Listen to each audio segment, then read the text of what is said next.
샬롬. 어느덧 이제 요한이 기록한 계시록을 앞두고 유다서를 살펴보게 되었는데요. 한 장뿐이 말씀이지만 믿음의 지체들을 향한 따뜻한 사랑의 마음이 느껴지는 말씀이에요. 오늘 이 말씀 안에서 하나님의 따뜻한 위로와 힘과 능력을 얻는 시간이 되기를 축복드려요. 유다서 제1장. 예수 그리스도의 종이요 야고보의 형제인 유다는 부르심을 받은 자 곧 하나님 아버지 안에서 사랑을 얻고 예수 그리스도를 위하여 지키심을 받은 자들에게 편지하노라. 긍휼과 평강과 사랑이 너희에게 더욱 많을지어다. 사랑하는 자들아, 우리가 일반으로 받은 구원에 관하여 내가 너희에게 편지하려는 생각이 간절하던 차에 성도에게 단번에 주신 믿음의 도를 위하여 힘써 싸우라는 편지로 너희를 권하여야 할 필요를 느꼈노니 이는 가만히 들어온 사람 몇이 있음이라.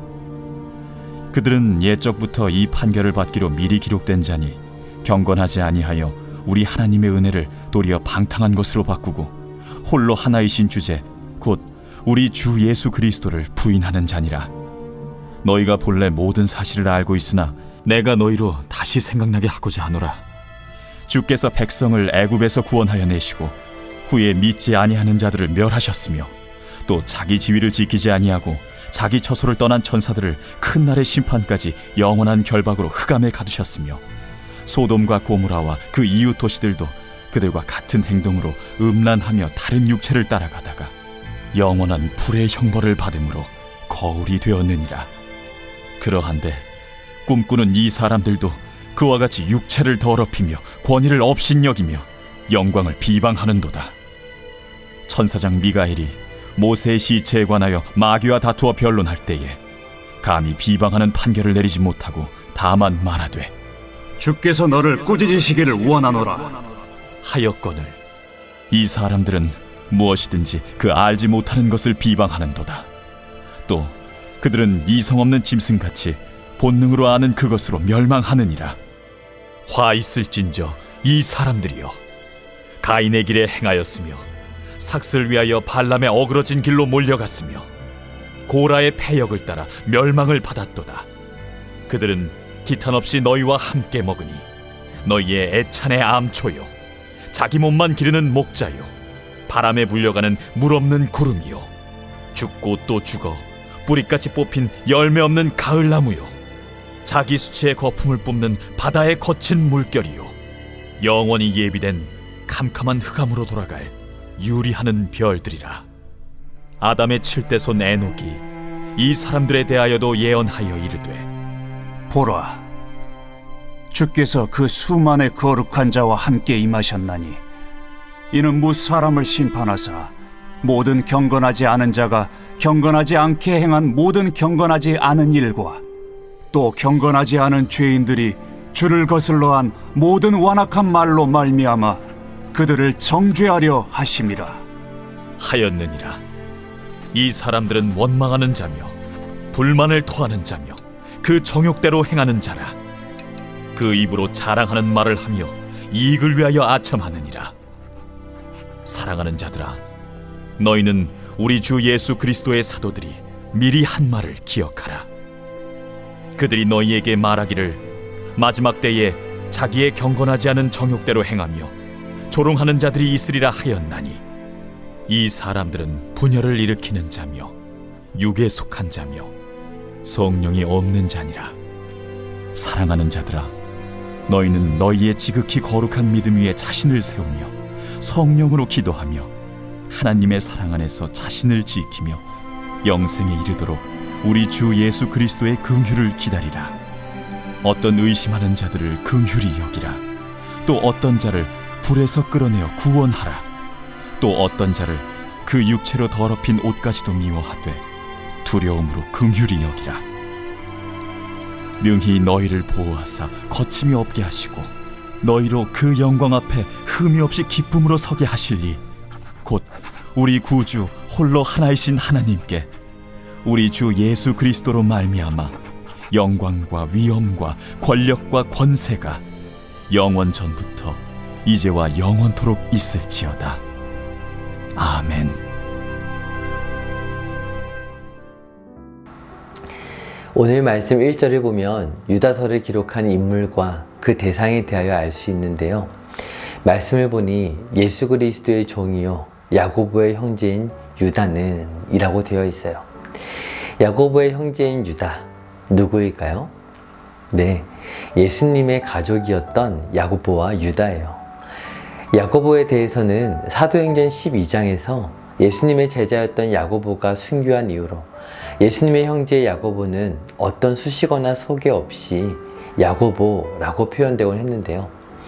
그는 베드로의 뒤를 이은 예루살렘 교회의 대표적인 지도자였어요. 그런데 오늘 말씀을 보면 유다가 자신을 소개하는 방식을 주목하게 되는데요. 이렇게 소개하고 있죠.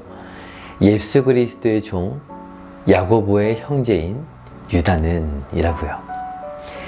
유다는 자신을 예수님의 가족이라고 소개하기보다 가장 먼저는 예수 그리스도의 종이라고 고백하고 있어요. 이 고백은 자신 또한 모든 성도들과 동일한 부르심을 받았다, 그런 고백을 하는 것이죠. 예수님의 피부친 형제임에도 불구하고 유다는 모든 성도에게 주어지는 이 고귀한 신분을 자랑스러워하고 있는 거예요. 그리고 유다는 편지를 받는 이들에 대하여 이렇게 표현하는데요. 1절 뒷부분을 보니 부르심을 받은 자, 곧 아버지 하나님 안에서 사랑을 얻고 예수 그리스도를 위하여 지키심을 받은 자에게 편지하고 있어요. 이것은 비단 편지를 받는 자들만을 위한 표현이 아니라 자신을 포함한 모든 성도의 고백인 것이죠. 사랑하는 여러분, 우리는 어떻게 성도가 되었나요? 네, 스스로 자격이 있어서가 아니라 부르심을 받아 성도가 되었죠. 그래서 하나님 아버지 안에서 무한한 사랑을 받으며 오늘도 살아가고 있는 존재가 되었어요. 뿐만 아니라 우리는 무엇을 위하여 성도를 부름받았나요? 네, 예수 그리스도를 위하여 부름받았어요. 유다가 이렇게 표현하는 이유를 우리는 이제 곧 알게 될 텐데요. 우리는 그것을 위하여 지키심을 받은 존재라는 거예요. 그래서 2절의 고백처럼 우리 성도들에게 주어지는 것은 긍휼과 평강과 사랑이에요. 긍휼이란 아버지가 자녀에게 주는 부드러운 자비를 뜻하고, 평강이란 그리스도의 피로 대속받은 영혼에게 주어지는 자유함을, 그리고 사랑은 끝까지 포기하지 않고 품으시는 하나님의 신실하신 사랑을 의미해요. 이처럼 특별한 사랑, 놀라운 평강, 아버지 하나님의 긍휼이 오늘도 우리에게 주어지고 있는 것이죠. 유다는 오늘 이런 고백과 함께 3절에 보니 사실 성도가 하나님의 은혜로 받은 구원에 대하여 편지하려 했었다라고 고백하고 있어요. 그것도 아주 간절히요. 그것만큼 아름다운 진리는 없으며 오직 십자가의 복음만이 생명을 허락하기 때문이죠. 그런데 성령님의 이끄심 안에서 유다는 위태로운 교회의 모습을 보게 되었고, 믿음의 도를 지켜내기 위해 힘써 싸우라는 편지를 기록하게 되었다 고백하고 있어요. 그 상황에 대하여 이렇게 기록하고 있는데요. 4절을 보세요. 이는 가만히 들어온 사람 몇이 있음이라. 그들은 옛적부터 이 판결을 받기로 미리 기록된 자니 경건하지 아니하여 우리 하나님의 은혜를 도리어 방탕한 것으로 바꾸고 홀로 하나이신 주제 곧 우리 주 예수 그리스도를 부인하는 자니라. 아멘. 성도는 예수 그리스도를 위하여 지키심을 받은 자라고 고백하는 이유를 알 수 있는 대목이에요. 앞서 여러 서신들을 통해서도 살펴본 바 초대교회에 들이우던 거짓 가르침이 있었기 때문이죠. 그들에 대하여 유다는 이렇게 표현하고 있어요. 가만히 들어온 몇 사람이 있다. 오늘 말씀 속에 살펴보게 될 테지만 우리는 날마다 방심하지 않고 거짓된 가르침들을 분별하고 경계해야만 해요. 왜냐하면 그것들이 가만히 들어오게 될 만한 그러한 우리들의 연약함이 너무나 분명하기 때문이에요. 이들에 대하여 옛적부터 경건하지 않은 자라는 판결을 받기로 미리 정해진 자들이다 라고 말해요. 그러면서 이렇게 표현하죠.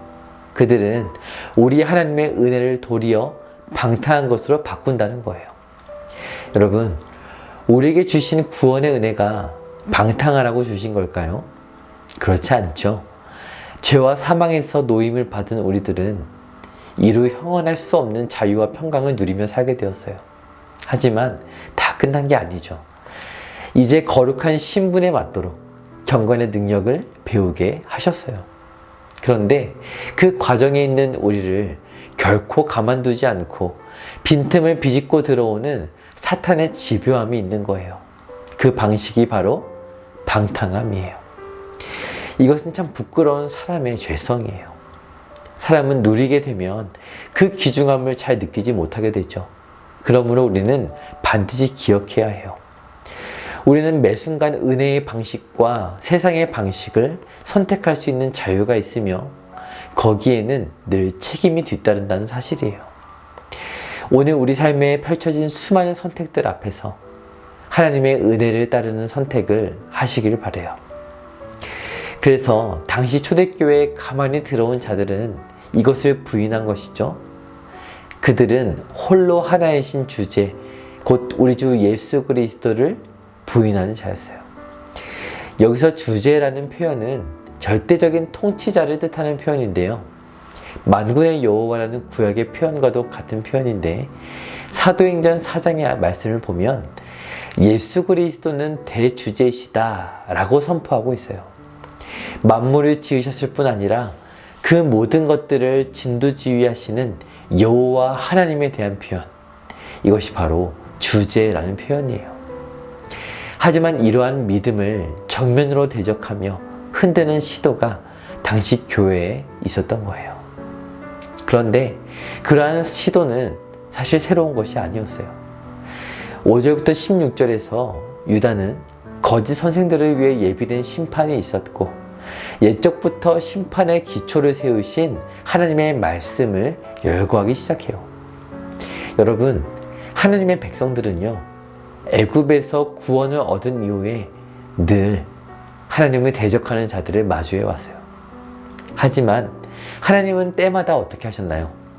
말씀해 보니까 멸하시고 그들을 흑암에 가두시고 결국 영원한 형벌을 받도록 하셨다는 사실이에요.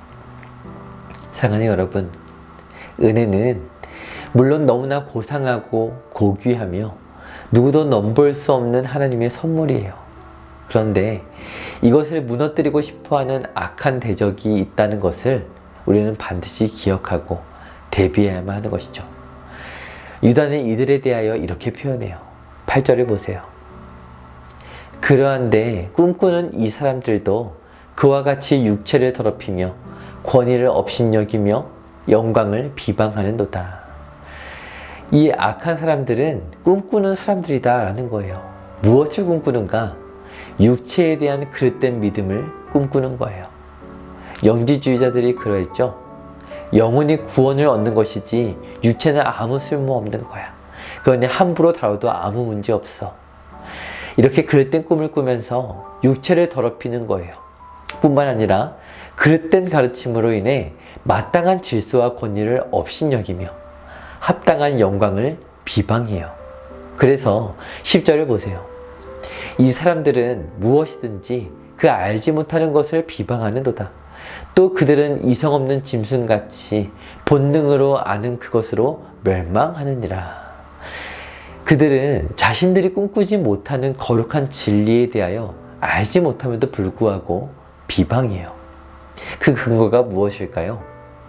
말씀에 따르면 그 근거는 그들의 비뚤어진 본능으로 아는, 그러니까 하나님의 경륜과 그 깊으신 뜻과는 전혀 무관한 것에 근거한 거라는 사실이에요. 이에 대하여 유다는 말해요. 9절을 보니 천사가 사탄을 비방하는 것은 정당해 보일지 모른다. 그러나 천사도 감히 그렇게 하지 않는다 라는 거예요. 왜요? 비방하는 것은 곧 판결을 내리는 엄중한 행위이며 그러한 권한은 오직 하나님께 있다는 거예요. 여러분, 어떠신가요? 거짓된 가르침이라 했지만 이러한 모습들, 다른 이들을 비방하고 육체의 끌림을 따라 살아가는 것은 우리들의 삶에 얼마든지 가만히 스며들 수 있는 것들이 아닌가요? 멸망받을 이들의 모습들이 우리 속에 스며든다는 이 무서운 사실을 유다는 보여주고 있는 거예요. 그렇다면 왜 이런 잘못들을 우리는 범하게 되는 걸까요? 11절을 보니 유다는 세 가지의 그릇된 길 때문이다 라고 말하는데요. 먼저는 우리가 가인의 길로 걸어가기 때문이라는 거예요. 한번 우리 삶이 이런 길로 나아가고 있진 않은지 잘 점검해 보세요. 가인은 자신의 뜻대로 살아가면서도 그것을 돌이키시는 하나님께 순종하지 않고 분노했었던 인물이었죠. 바로 삶의 주권을 하나님이 아닌 자신에게 두는 그릇된 자기애를 따르는 삶이에요. 또한 두 번째 그릇된 길은 발람의 길이에요. 돈을 받고 하나님의 이름으로 하나님의 백성들을 저주하려 했던 선지자죠. 삭슬을 위하여 곧 물질에 눈이 멀어 탐욕을 쫓는 삶이에요. 또한 세 번째 그릇된 길은 고라의 길인데요. 레위인으로서 제사장의 권한을 부당하게 구하면서 항변했던 인물이었죠. 바로 그릇된 명예욕을 따라 살아가는 삶이에요. 유다는 보여주는 거예요. 이러한 자들을 하나님은 때마다 심판하셨고 멸망시키셨다는 것이죠. 사랑하는 여러분, 그렇다면 성도된 우리들은 어떻게 살아가야 마땅할까요? 이것들을 교훈 삼아 멀리 해야겠죠. 하지만 유다의 눈에 보인 것은 위태로운 초대교회의 모습이었어요. 12절을 보세요. 그들은 기탄 없이 너희와 함께 먹으니 너희의 애찬에 암초요. 그릇된 길로 이끄는 자들을 멀리 해야 함에도 불구하고 안타깝게도 그들은 큰 어려움 없이 믿음의 공동체에 스며들고 있었어요. 왜일까요? 계속해서 12절을 보니 그들은 겉으로는 목자요, 구름이요, 무성한 나무처럼 보이기 때문이었어요. 하지만 그들의 결국은 어떻게 될까요? 옛적과 같은 심판과 수치뿐인 것이죠. 이는 13절의 말씀처럼 경건하지 않은 그들의 완악함으로 인한 판결이에요. 여기서 경건하지 않다라는 것은 경건, godliness, 하나님을 닮은 것이죠. 그러니까 너무나 두렵게도 하나님을 가까이 하지 않았을 때에 결국 믿음의 공동체에 이러한 어둠의 그림자가 드리우게 된다는 거예요. 오늘 우리의 삶은 어떠한가요? 우리의 목장과 우리의 가정을 돌아보세요. 만일 조금이라도 이런 증상이 보인다면 지체할 것 없이 하나님께로 가까이 나아가야 할 거예요. 그래서 그 사랑과 평강과 긍휼 안에 거하도록 은혜의 자리를 다시 회복해야 하는 것이죠. 그래서 유다는 17절부터 이렇게 어떻게 회복될 수 있는지 세 가지를 가르쳐주고 있는데요. 먼저는 기억하라 라는 거예요. 17절을 보세요. 사랑하는 자들아, 너희는 우리 주 예수 그리스도의 사도들이 미리 한 말을 기억하라. 아멘. 마지막 때에 하나님께 가까이 거하지 못하도록 세상에 거친 풍파가 있을 거예요. 그러나 그럴 때 기억해야 할 것은 사도들을 통해 미리 듣게 하신 말씀들이 있다는 것이죠. 이미 경고하신 말씀, 대비하게 하신 말씀이 있는 거예요. 그래서 중요한 것은 19절 말씀처럼 그들은 육에 속한 자이며 성령이 없는 자들이라는 사실이에요.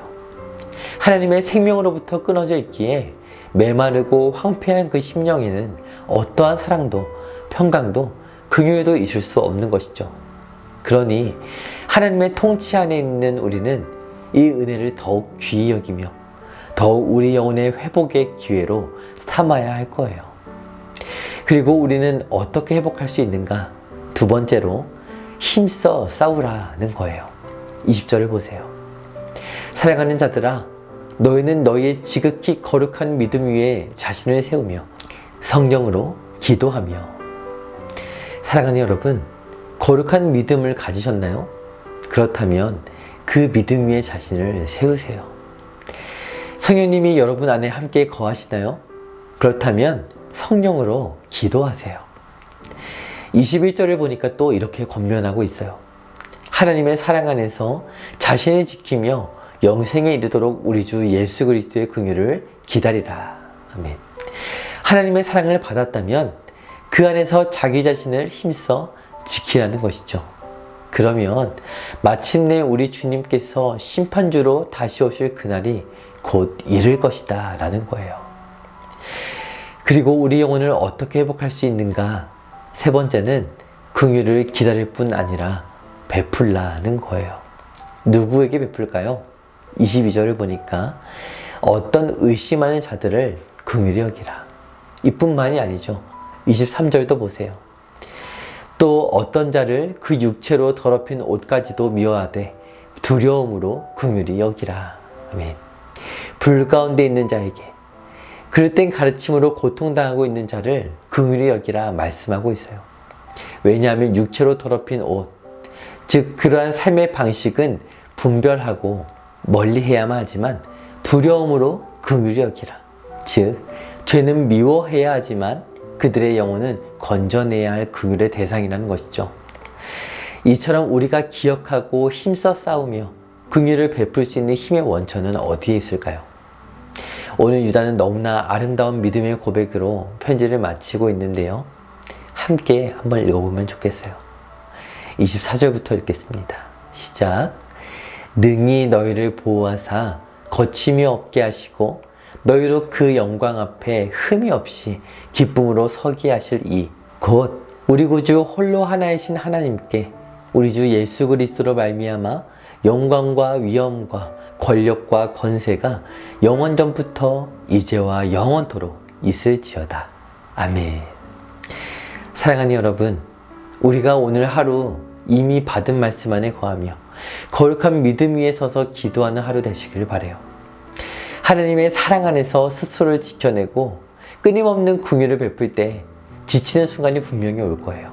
하지만 그럴 때 유다의 마지막 고백처럼 하나님은 능히 여러분을 보호하시고 거룩하게 살아감에 거침이 없게 하실 것을 믿음으로 바라보시길 바라요. 그래서 온 만물을 다스리시는 통치자, 대주제이신 하나님을 찬양하면서 오늘도 내일도 회복하시는 은혜 아래 살아가시길 주님의 이름으로 축복드려요.